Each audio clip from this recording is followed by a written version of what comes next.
مرداد بابایی هستم، تحلیلگر وقایع روز و مسائل اجتماعی. با برنامه دیگر از تحلیل هفتگی در خدمت شما هستیم. قبل از هر چیز تشکر می‌کنم از همه دوستانی که ما رو سابسکرایب می‌کنن و به ما دلگرمی میدن برای تولید برنامه‌های بهتر و بیشتر. خب دوستان، بدون هیچ مقدمه‌ای خدمت شما عرض کنم که امروز دلار قیمت 94000 تومان رو رد کرد و دوباره برگشت روی کانال 93900 تومان که حالا همون 94000 تومان میشه. من در چند برنامه قبل هشدارهای داده بودم و در برنامه قبلی هم که 2 هفته پیش بود، حالا بعداً بهتون میگم چرا این مقدار داره طول می‌کشه تولید برنامه‌ها، گفتم که برای عید نوروز امسال بسیار نگرانم. این رو از روی رمل و استرلاب نمیگم عزیزان، این رو از روی تحلیل شرایط، تحلیل مسائل اقتصادی، نگاه به بورس و نگاه به شاخص‌های اقتصادی خدمتتون عرض می‌کنم و مشاوره با کسانی که رشته تخصصیشون این هست و مکالمات طولانی ما با اینها.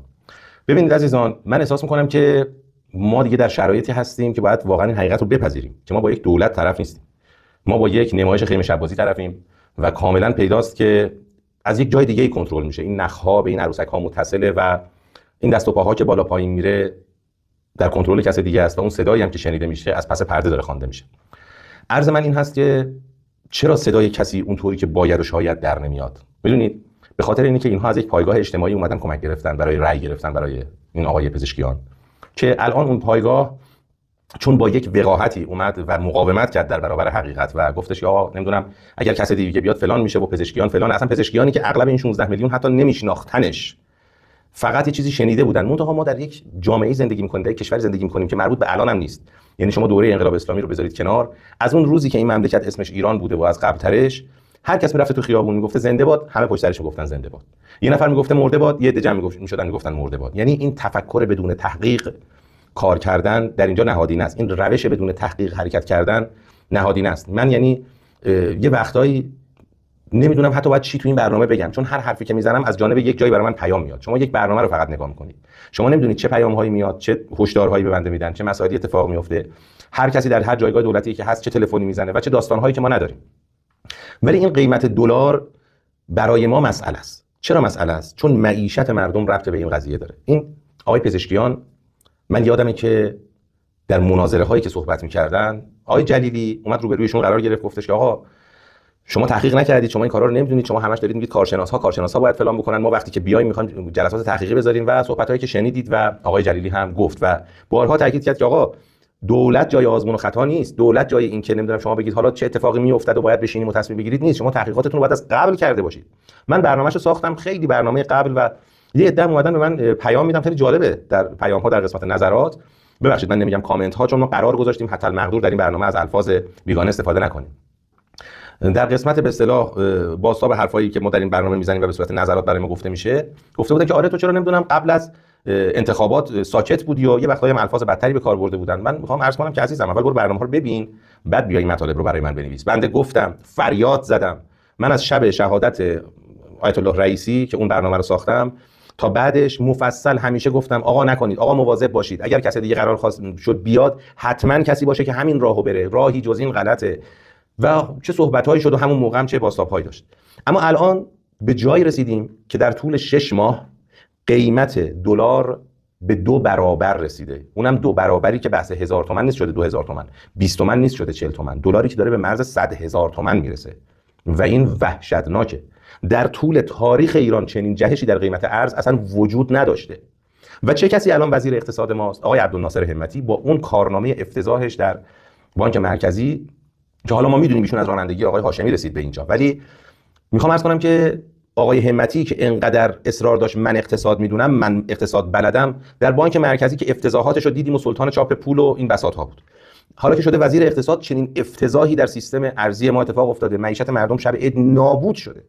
من واقعا بعد میان مردم رو با یک چیزهایی سر کار میذارن که شما خندتون میگیره. من میخوام بپرسم آقای پزشکیان، آقای مسعود پزشکیان، شمایی که در مناظره‌های انتخاباتی رو کردی به دوربین و گفتی که آقای جلیلی حرفایی که میزنه، اگر ادعاهایی که میکنه و این رشد اقتصادی که نوید میده اگر نکرد باید اعدامش کنیم، در جلو چشم این مردم اعلام میکنم همین امروز از انتخابات میرم کنار، به شرط اینکه این 8% رشد بده، اگه نداد اعدامش کنن.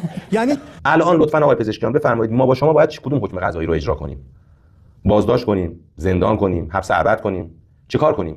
چرا؟ به خاطر اینکه شما گفتید من میام و درستش میکنم، ولی الان میایید در جلسه مدیران غرب استان تهران میاد میگید من کسی نیستم، من چیزی نیستم، من تا 6 ماه پیش توی مجلس داشتم با فلانی قدم میزدم، الان شدم رئیس جمهور. من کسی یعنی چی آقا؟ من کسی نیستم. شما اگر کسی نبودی خیلی اشتباه کردی، خودتو کاندید کردی برای چنین پستی. شما خیال میکنید من کیم؟ اصلا این که تصور کنید من حالا رئیس جمهورم، چی میگن، چه جعبه جادویی دارم ازش در میارم جادو میکنم درست میشه. من 6 ماه پیش با آقای حقوردی تو مجلس قدم میزدم، حالا شدم رئیس جمهور. یه جای دیگه گفتی که من اصلا باور نمی‌کردم رئیس جمهور بشم. شما باید در هر جایی که وارد میشی 1% باید احتمال میدادی اتفاق برات بیفته. حالا دیدی که آقا کاندیدت کردن، بعد میگفتی آقا من حساب کتابامو کردم نمیشه، من کناره‌گیری میکنم. یا اینکه در جریان انتخابات میگفتی آقا من به نفع فلانی میرم کنار، مثلا به نفع آقای همتی که از همپالگی‌های خودتون هست. نه اینکه وایسی تا تهش الانم بیای برای من استانبولی سیمان دست بگیری و نمیدونم بیای ادا در بیاری من تا 6 ماه پیش کسی نبودم و الانم کسی نیستم. و جمله خیلی عجیب‌تر شما برگشتی میگی که من هنوزم امید دارم که این شرایط درست میشه. امیدواری شما مگه برای مردم نون آب میشه آقا؟ این مردم به شما رأی ندادن که شما بیای نمیدونم امیدواری براشون بیاری. شما قرار شد معیشت مردم رو درست کنی، برنامه‌های زندگی مردم رو درست کنی. مگر در مصاحبه خودت رسما نگفتی که آقا اگر یک نفر رو دیدید از آشنایان من، از فامیل من، از خانواده من در یک نمیدونم پست فلان باشه، 2 نفرم نمیخواد پیدا کنید، 1 نفر پیدا کنید، هر چی شما بگید درسته. خب الان یوسف پزشکیان پسر شما در نهاد ریاست جمهوری چیکار میکنه؟ داماد شما چیکار میکنه؟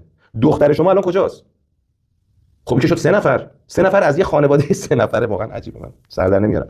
یعنی شما تمام تلاشتو کردی، یعنی تمام اطرافیان خودتو به نان و نوا رسوندی، فقط مردم رو اسیر بی‌نوایی و بیچارگی داری میکنی. آقا در امتداد همین صحبت‌های آقای عبدالناصر همتی رو داریم. مگه ایشون همون کسی نبود که میگفتش که چه صحبت‌های واقعا بدی کرد زمان آقای رئیسی که آره اگر نمیتونستید بیخود کردید که اومدید تو این پست؟ این ادبیات یه آدم مثلا به قول خودش، به ادعای خودش تحصیل کرده است که بیخود کردید اومدید تو چنین پستی، ول کنید برید یک انتخابات دیگه بشه. در مورد کی چنین حرفی میزد؟ در مورد کسی که رهبر همین کشور، مقام معظم رهبری تو همین کشور گفت اگر آقای رئیسی دوره‌های ریاست جمهوریش مونده بود و انجام میشد و به اتمام میرسوند، من میدونم که بسیاری از مشکلات فعلی مملکت حل میشد. ما از مسائل محرمانه این کشور بیشتر خبر داریم یا رهبری؟ بعضی از دولت‌ها واقعا استفاده نکردن از این همه ظرفیت. بعضی از دولت‌ها استفاده کردن، بعضی هم خوب استفاده کردن. این دولت 13 از دولت‌هایی بود که خوب استفاده کرد از این ظرفیت‌ها. اگر این دولت ادامه پیدا می‌کرد، من احتمال زیاد میدم که بسیاری از مشکلات کشور، عمدتاً مشکلات اقتصادی، حل می‌شد. می‌دونید این که میگم بساط خیلی شب بازیه، به خاطر اینه که خیلی جالبه که هر کسی هر کاری می‌خواد میکنه و دوباره فرداش چنین بساطی برگزار میشه. حالا این وسط یک خبری هم داریم دیگه. قرار شد که بعد از چقدر فشار، چقدر نمیدونم داد و بیداد نماینده ها در مجلس، آخر این آقای عبدالناصر همتی رو 12 اسفند استیضاحش کنن. حالا اینکه پس از استیضاح ایشون دوباره رأی اعتماد میگیرد یا نمیگیرد ما نمیدونیم، درس پیغمبری نخوندیم که بدونیم. ولی من میخوام بدونم آیا ستون اصلی مملکت داری نه در ایران که در جهان اقتصاد هست یا نیست؟ یعنی وقتی یک کشوری از لحاظ اقتصادی دچار معضل جدی باشه آیا میتونه سرپا بمونه؟ خیر، نمیتونه. چرا؟ من الان یک چیز جالب میخوام برای شما میگم. رئیس ستاد آقای پزشکیان در حضور خود آقای پزشکیان در این جلسه‌ای که بود و حالا مردم هم نشستن و مسئولین هم هستن، برمیگردیم که آره اولویت کشور بحث مذاکرات، اما قبلش میگه آقای پزشکیان شما قول داده بودید من به عنوان نمیدونم رئیس ستاد شما جواب مردم رو نمیدونم چی بدم و آقای پزشکیان هم اینجوری سرش انداخته پایین. حالا بساط خیمه شب بازی رو نگاه کن. انگار مثلا من میخوام بگم آقا اگر تحلیلگرهای دیگه اقتصاد خوندن، چیزهای دیگه خوندن، بنده فارغ التحصیل رشته هنرم، سینما میفهمم، موسیقی میفهمم، نقاشی میفهمم و در بسیاری از رشته‌های هنری مدرسم. اون داره این حرفامو بالا میزنه، بعد آقای پزشکیان سرش انداخته پایین. مثلا من خجالت زدم. من الان خیلی مثلا آدمیم که متوجهم. شما در مناظرات انتخاباتی قول دادید به مردم. آخه نمیشه کشوری که 150 میلیارد دلار هزینه جاریش باشه با 50 میلیارد دلار اداره بشه. قطعا تورم، قطعا مشکلات بیکاری، قطعا مشکلات بهداشتی در همه جا رسوخ پیدا میکنه. اولویت کشور بحث مذاکرات، بحث رفع تحریم ها باید باشه. چینی که ما امروز میبینیم بزرگترین سرمایه گذار خارجیش آمریکایی‌ها هستن. با سالی بالای 150 میلیارد دلار در چین آمریکایی‌ها سرمایه گذاری کردن. امروز امنیت چین به هم میخوره، امنیت آمریکا به هم میخوره. این دعوا شعاری اتفاقی. بعد که میگه آقا این چه بساطی و فلان، بعدش میگه آره اولویت کشور بحث مذاکراته. نمونهش چین بزرگترین سرمایه‌گذارش آمریکاست و آمریکا 150 میلیارد دلار اومده در چین سرمایه‌گذاری کرده و حالا که امنیت آمریکا، امنیت چین، امنیت آمریکاست، معلومه که آمریکا به چین حمله نمیکنه و اینها همه دعواهای زرگریه که اینا با هم دیگه میکنن و نمیدونم یک شو و نمایشی مردم که برای معکوس سازی افکار به نفع خودشون، یعنی نمیان بگن آقا ما باید مذاکره کنیم و فلان و این حرف از دهان آقای پزشکیان در اومده، میان رئیس ستادشون میارن دو تا قرص در آقای پزشکیان بزنه، بعد این حرفا رو به خورد مردم میدن. 150 میلیارد دلار برای مملکت داری در کشوری با جمعیت و وسعت چین شوخیه. آقای بی سواد 150 یعنی چین داره خودش با 150 میلیارد دلار آمریکا مثلا نجات میده. آمریکا الان سرمایه 150 میلیارد، آمریکا فقط تو یه آتش سوزی کالیفرنیا بالای 300 میلیارد دلار خسارت خورده. براش الان مهمه که 150 میلیارد دلار به چین داده، به خاطر همین به چین حمله نمیکنه. تو چقدر بی سوادی. و من متعجبم که چرا هیچ کس در مورد این ویدیو از خودش هیچ واکنشی نشون نداد. اینهایی که اسم خودشون گذاشتن تحلیلگر فقط دنبال این که هر روز خبرخوانی شبکه 1 و 2 و 3 و 4 و 5 و فلان کانال اینستاگرام و تلگرام چیا رو نشون میده، ما یه است و بود و شد اول و آخر وسطش بذاریم به اسم تحلیل، هر روز اینترنت مردم از بین ببریم، به خوردشون بدیم که چرا که 5 تا تبلیغ بینش پخش بشه، پول دلاری از یوتیوب بگیریم. من کانال هایی که جور دیگه اصلا کاری ندارم، من اونهایی که دارم میگم که درآمدزایی دارن میکنن. بعد طرف میاد به من میگه که آقا تو برای چی برنامه نمیسازی؟ خب من برنامه نمیسازم به خاطر اینکه واقعا یه خجالت میکشم میام چی بگم. من برنامه نمیسازم به خاطر اینکه از برنامه دوم سومم که تند صحبت کردم بسیاری از کسانی که با من همکاری می‌کردن خوشم کشیدن کنار، گفتن تند صحبت می‌کنی پس بعدا من پدر صاحب ما رو در میارن. گفتم من نمی‌تونم روشمو عوض کنم، هر کاری می‌خواید بکنید. بعد که تبلیغاتو فعال نکردم دیدن پول یوتیوبی نمیدونم کنار من نمیتونن در بیارن، گفتن آقا نمیدونم ما فلان و اینجوری و فلان جای ما اینقدر میدن. گفتم بفرمایید به سلامت. من روشمو روش درآمدزایی نمی‌کنم، من از اینترنت مردم نمی‌خوام پول در بیارم تو جیب خودم بذارم. این کارو نمی‌کنم چون اگر این کارو بکنم یه فرقی ندارم با فلان کسی که داره از سیستم دولتی داره دروغ میگه. مثلا حق ندارم اون روز دیگه حرف تحلیلی بزنم. این مردم چنین بساط‌های خیمه شبازی در این کشور به راه میندازن و اونطوری که باید و نباید هر چی میخوان به خورد شما میدن. همین الان فروش نفت ما که در دوره آقای رئیسی چندین برابر شد به چین، 40% در چند ماه اخیر کاهش پیدا کرده. رفتن از چینی‌ها استعلام گرفتن، میگن به هیچ عنوان از طرف ما نبوده. از طرف کی بوده؟ میگه غیر از اینه که از طرف داخلی‌ها این کارشکنی صورت گرفته. داخلی‌ها کیان؟ الان دولت کی سر کاره؟ خب پول کمتری وارد کشور میشه، نفت کمتری از اونور میفروشیم و مردم کم کم ناراضی هستن. ناراضی‌تر و ناراضی‌تر میشن تا جایی که به حد انفجار میرسن. وقتی به حد انفجار رسیدن دیگه میگن آقا ببینید مملکت نظام داره سقوط میکنه، دیگه باید هر چیزی رو فدای نظام کنیم. بعد چه کار کنیم؟ اینا خیلیشون البته هیچ اعتقادی به نظام و به رهبری و هیچی هم ندارن، اشتباه نکنید. اینو دستاویز قرار میدن. میگن حالا بریم شرایطی که آقای این مردک دیوانه ترامپ گفته که آقا موشکیتون رو باید بدید، هر سلاح متعارفتون رو بدید، اینو بدید، اونو بدید، هسته ایتون رو کلا بذارید کنار، تمام اینا رو بدیم که نظام بمونه. خب این برنامه‌ای بود که دولت فخیمه بنفش هم داشت ولی با هوشیاری رهبری و دیگران تحقق پیدا نکرد. خب مگر بیشتر از ترکیه سرمایه‌گذاری خارجی میتونه کسی جذب کنه که اون وضعیتشه؟ ببینید مردم، زمانی که جنگ صفین شد من یاد این کارشکنی‌های داخلی رو که می‌بینم و این بساط‌هایی که می‌بینم یاد یک سکانسی از سریال امام علی میافتم، جایی که مالک اشتر به خیمه معاویه میرسه و میان میگن که آقا لا حکم الا لله و قرآن‌ها رو سر نیزه میکنن، هر چی مالک میگه آقا قرآن ناطق علیه کسی قبول نمیکنه. همونطور که تو این کشور هر چی رهبری میگه آقا مذاکره با اینها اشتباهه کسی قبول نمیکنه. این همین راه خودشونو میرن.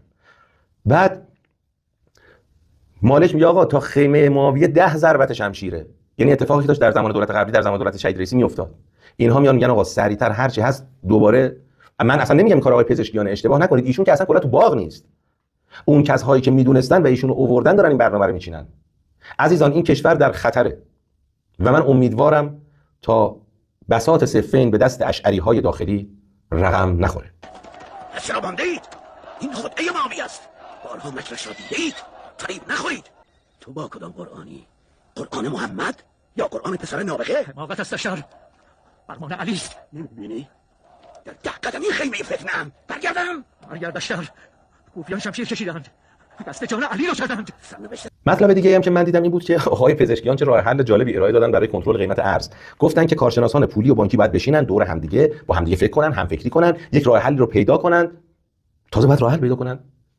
الان که دلار داره به کانال 95000 تومان میرسه، چند روز دیگه میشه 100000 تومان، شما تازه میخواید راه حل پیدا کنی. آقا مردم پدرشان درآمد. آقای مسعود پزشکیان، مگر همین آقای همتی نمیگفت آقا هر کس نمیتونه استعفا بده بره یه نفر دیگه بیاد؟ چرا همین رئیس جمهور خودش نمیگه؟ چرا به خودش نمیگه؟ خودش هم که کنار رفته میخوان استیضاحش کنن، تازه اگر بعد شانسی بیاریم و خاک تو سرمون بشه دوباره بهش رأی اعتماد بدن که دیگه بیچاره ایم. و تازه با این بساطی که به وجود آمده کی میخواد جرأت کنه بیاد وزیر بشه؟ چون باید چیزی تحویل بگیره که یک ویرانه رو باید تحویل بگیره. این واقعا وحشتناکه و جمله خطرناکتری که آقای پزشکیان همیشه هر وقت کم میاره از مردم مایه میذاره که بله با همراهی مردم این سیاست انشالله درست میشه و قیمت ارز اصلاح میشه. اجازه بدیم کارشناسان بانکی، پولی و مالی با هم بشینن و راه حل پیدا کنن و هر راه حلی اونا دادن با اطلاع رسانی و با همراهی مردم و مجلس و دولت بتونیم اون سیاست رو پیاده کنیم. همراهی مردم دیگه تا کجا همراهی کنن؟ تا کجا قرار مردم همراهی کنن و تمام معیشت و زندگیشون نابود بشه؟ آقای پزشکیان نهج البلاغه خوندن از شما شیعه نمیسازه. اگر نمیتونی امور مسلمین رو اصلاح کنی آقا جان، مثل یک مرد با شرافت، شما که نتونستی رفتار علیوار داشته باشی که آهن داغ کف دست برادرت بذاری عقیل، شما همون اول اطرافیانت آوردی گذاشتی سر کار، پسرت و دامادت و دیگرانو، اما حداقل این آخر عمری برای خودت عذاب الهی نخر. این یک پیشنهاد دوستانه بود، ما نه توهین می‌کنیم نه چیزی، یک پیشنهاد دوستانه بود با آقای پزشکیان. یک مسئله جالبی هم که حالا میگم کار ما چون اینجا مسائل اجتماعی هم هست، ورزش هم یک قسمتی از مسائل اجتماعی است. این بازی پرسپولیس النصر رو دیدید؟ خیلی وضعیت چمن ورزشگاه آزادی خیلی افتضاح بود. میخوام دلیلش رو بهتون بگم، بعد با هم یکم بخندیم. اینا اومدن گفتن آقا آبیاری ورزشگاه آزادی هزینه زیادی داره، اون مثلا هزینه‌ای که بابت آب و فلان و مثلا خدمات و اینا باید بیاد. اینا اومدن از دریاچه قایقرانی مجموعه آزادی این آب رو رهاسازی کردن برای چمن. خب آب دریاچه قایقرانی که به درد زمین چمن فوتبال نمیخوره، آلوده است، چمن نابود شد، 60 میلیارد تومان خسارت خورد که نابود شد چمن. خب بعد گفتن خب آقا الان 60 میلیارد تومان هزینه این میشه، الان چه کار کنیم؟ الان آب از کجا بیاریم؟ آب به درد نمیخورد. سطح آب دریاچه اومد پایین، یعنی سطح آب اون دریاچه قایقرانی، قایق‌ها به گل نشستن، یک خسارت اونجوری 40 میلیاردی هم اونجا خورد. گفتن ای بابا عجب بساطی شد، الان چه کار بکنیم؟ رفتن از دریاچه چیتگر آب رو وارد کردن که دریاچه چیتگر اونهایی که در منطقه زندگی میکنن میدونن پر از پشه و حشرات و اینجور چیزاست. اون آب آلوده پر از حشرات یک روزه و اینجور چیزا رو اومدن وارد دریاچه قایقرانی کردن. الان هم سطح دریاچه چیتگر رو نابود کردن، هم اون آب آلوده رو آوردن، هم از دو طرف باید گندزدایی کنن. بالای 100 میلیارد خسارت دوباره این یکیه. تا الان 200 میلیارد. فکر می‌کنید همه این 200 میلیارد بابت چی بوده؟ بابت اینکه مثلا 500 میلیون تومان مثلا خواستن آب رهاسازی کنن توی مجموعه آزادی.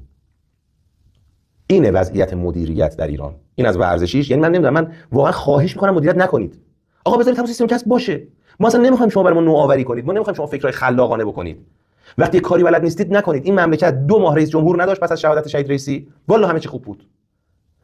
اصلا ما نمی‌خوایم شما کاری بکنید. آقا بشینید سر جاتون. هیچ حرفی نزنید. بهترین کاری که میتونید بکنید کاری نکردنه. امان از این که شما نمیتونید کاری نکنید، چون نورتون تو اینه که همین کارها رو بکنید و از بغلش انشعاب بزنید تو مسائل مالی.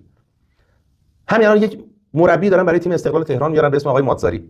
من تا اونجا من نمیدونم حالا میارن یا نمیارن، ولی یک قرارداد 4.5 میلیون یورویی به ایشون پیشنهاد کردن. میدونید یعنی چی؟ یعنی نزدیک 450 میلیارد تومان. اصلا مغز آدم سود میکشه واقعا. آقا در عربستان فلان مقدار، آقا عربستان به ما چه مربوطه؟ عربستان تحریم نیست، عربستان این همه دشمن خارجی نداره، عربستان مردمش این اون مقداری که به اصطلاح شیخ نشین هست که بعضیشون خوبه، بقیه مردمش هم تحت شرایط دیگه این. اگر فقر هم داره، بله منم میدونم، فیلماش هم دیدم، حضوریش هم میدونم چه جوریه، ولی عربستان ایران نیست که شما 450 میلیارد تومان بیای بدی به این نفر. چرا؟ ما که میدونیم ایجنت همون آدم چقدر پول ور می‌داره، باشگاه چقدر پول ور می‌داره. اینها همه بساط پول ور داشتن یک فدراسیون فوتبالی که نمیتونه یک نظارت درست سر این قضیه بکنه. مردم دارن ذره ذره آب میشن و چنین بساط‌هایی رو ما داریم در کشور می‌بینیم. بحث من استقلال یا در پرسپولیسش هم داشتیم، در تراکتورش هم داشتیم، در سپاهانش هم داشتیم. ما در تیم ملی این کشور یک افتضاحی به اسم قرارداد ویلموتس داشتیم. ولی جالب آقای تاج هنوز اون بالاست. چه قدرتی دارن اینا، چطوری اینا روی مسنداشون میشینن، من واقعا موندم که هیچ کس نمیتونه اینا رو تکون بده. این هم از این. یک سری وعده‌های دیگه‌ای هم که داده شده بود مثل اینترنت. واقعا شما احساس نمی‌کنید اینترنت به مراتب ضعیف‌تر شده؟ یه واتساپ اومدن مثلا فقط باز کردن که مثلا بگن آقا ما یه بخشی از خب واتساپ چه درد من می‌خوره؟ واتساپ شکم کیو سیر می‌کنه؟ لباس تن کی میشه؟ همه چی از بین بردید. تعطیلی‌های با دلیل و بی دلیل به هر بهانه‌ای. آقا مگر در دوره‌های ریاست جمهوری ما که توی تهران بودیم، مردم 20 سال پیش تو تهران برفای میومد از این بدتر. برفای میومد تو این کشور 2-3 متر. کی ما اینقدر تعطیلی داشتیم؟ ما کی اینقدر این بساطا رو داشتیم؟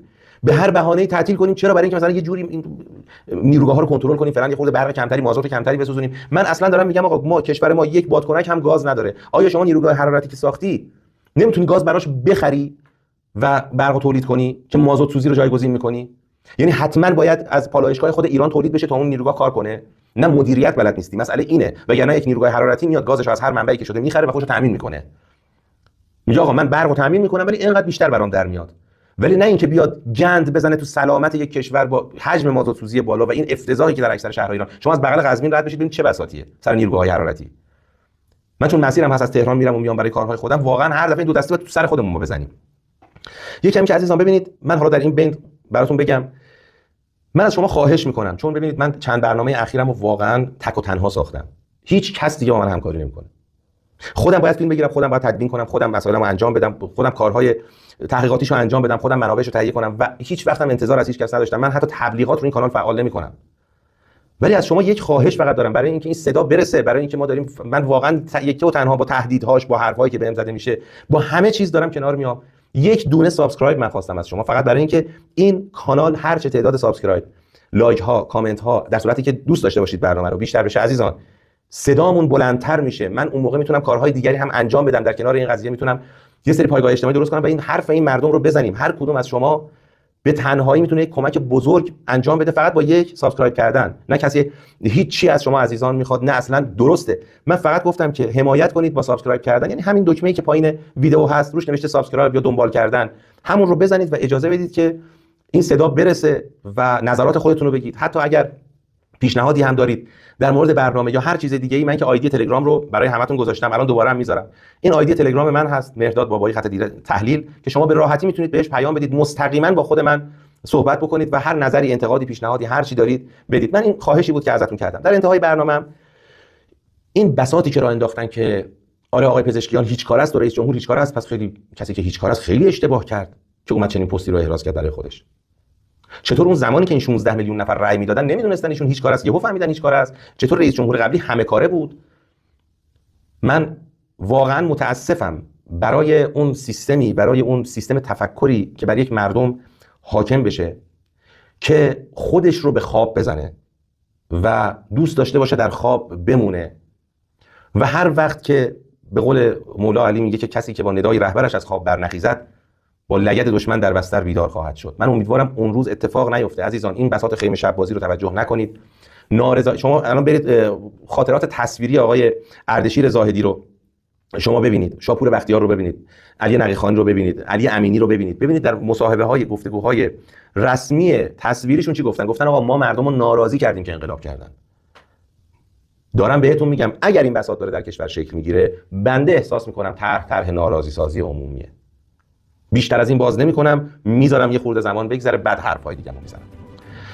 عزیزانم خیلی مراقب خودتون باشید. ببخشید که من کمتر هستم، چون یکی و تنها باید برنامه‌ها رو تولید کنم، هیچ کمکی واقعا ندارم و از طرفی بالاخره خودم مدرسم، این طرف اون طرف کارهای زیادی دارم، شبانه روز من هم مثل شما مشکلات زیادی دارم که باید انجام بدم و با تمامی دل و تمامی جان این برنامه‌ها رو به شماها تقدیم می‌کنم. چشم، سعی می‌کنم زودتر بشه، سعی می‌کنم برنامه به روال هفتگی خودش برگرده.